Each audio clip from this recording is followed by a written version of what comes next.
সংসদ সদস্য আনার কিলিং মিশনে সরাসরি জড়িত ৭ জনকে গ্রেফতার করেছে ডিবি। বুধবার গ্রেফতার ফয়সাল ও মুস্তাফিজকে ১০ দিনের রিমান্ড চাইবে বলে সংবাদ সম্মেলনে জানান ডিবি প্রধান হারুনুর রশিদ। তবে এখনও আনার হত্যার মোটিভ সঠিকভাবে বলতে পারবেন না বলে জানান হারুন। আহমেদ সরওয়ারের রিপোর্ট। ঝিনাইদহ ৪ আসনের সংসদ সদস্য আনোয়ারুল আজিম আনার হত্যায় জড়িত দুজনকে বুধবার চট্টগ্রামের পাহাড়ি এলাকা থেকে গ্রেফতার করে গোয়েন্দা পুলিশ। পরে তাদের হেলিকপ্টারে করে রাজধানীতে নিয়ে আসেন ঢাকা মেট্রোপলিটন পুলিশের অতিরিক্ত কমিশনার হারুনুর রশিদ। গ্রেপ্তার মোস্তাফিজ ও ফয়সালকে নিয়ে বৃহস্পতিবার মিডিয়া সেন্টারে সংবাদ সম্মেলন করেন ঢাকা মেট্রোপলিটন পুলিশের অতিরিক্ত কমিশনার হারুনুর রশিদ। জানান, শিমুল ভূঁইয়ার সাথে মিলে এই দুজনও সংসদ সদস্য আনারকে হত্যা করে। ও যাকে আমরা গতকাল ধরেছি ফয়সাল শাহজি, তাকে সাদা গাড়িতে তুললেন। সাদা গাড়িতে তুলে তাকে গুপ্তা সুইটস একটা মিষ্টান্ন ভাণ্ডারের সামনে নিয়ে গেলেন। সাদা গাড়ি নিয়ে সেখানে গিয়ে একটা লাল গাড়ি ছিল, সে লাল গাড়িতে ফয়সাল শাহজি ওই এমপি আনোয়ারুল আজিম তো ভিকটিমকে নিয়ে লাল গাড়িটাতে ওয়েট করতেছিল শিমুল ভূঁইয়া মূল ঘাতক। এরা ৩ জন সেই গাড়িতে করে তারা আবার ওই কলকাতার ওই যে সঞ্জীবা গার্ডেনে নিয়ে গেলেন। ওইখানে ওয়েট করতেছিল বাসার ভিতরে মুস্তাফিজ।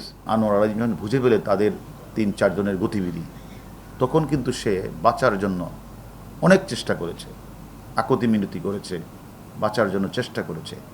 কিন্তু যখন উনি দৌড়ে বের হতে চাচ্ছিল, তখনই যে কালকে যে গ্রেপ্তারকৃত ফয়সাল শাহজি, তার হাতে ছিল ক্লোফ্রাম, সেটা দিয়ে তার মুখে নাকের মধ্যে সে জাপটে মেরে ধরে ফেলেন। তখন তিনি আর কতক্ষণ উনি ধাক্কাধাক্কি করলেও পরে তিনি নিস্তেজ হয়ে যান। ওই নিস্তেজ হয়ে যাওয়ার পরে আমরা পূর্বে অনেকবারই বলেছি, তখন তারা এই হত্যাকাণ্ডটি সংগঠিত করেছে। কিলিং মিশনে যে ৭ জন অংশগ্রহণ করেছে, এই ৭ জন কলকাতা পার্টে, বাংলাদেশ পার্টে সকলেই গ্রেপ্তার হয়েছে। হত্যাকাণ্ড এবং এর কারণ জানতে গ্রেপ্তার করা দুজনকে রিমান্ডে নিয়ে জিজ্ঞাসাবাদ করা হবে বলে জানান হারুনুর রশিদ।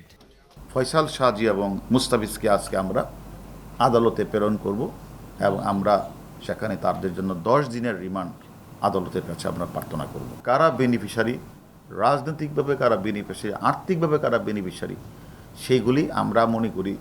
হত্যাকাণ্ডের যে মোটিভ তো অবশ্যই আছে, সুনির্দিষ্ট মোটিভটা তো এখনও আমরা সঠিকভাবে বলতে পারছি না। গত ১২ মে চিকিৎসার জন্য কলকাতা যান আওয়ামী লীগের সংসদ সদস্য আনোয়ারুল আজিম আনার। সেখানে একটি ফ্ল্যাটে হত্যাকাণ্ডের শিকার হয়েছে বলে পুলিশ জানালেও এখনও তার মৃতদেহ উদ্ধার করা সম্ভব হয়নি। আহমেদ সরওয়ার, বাংলা ভিশন, ঢাকা।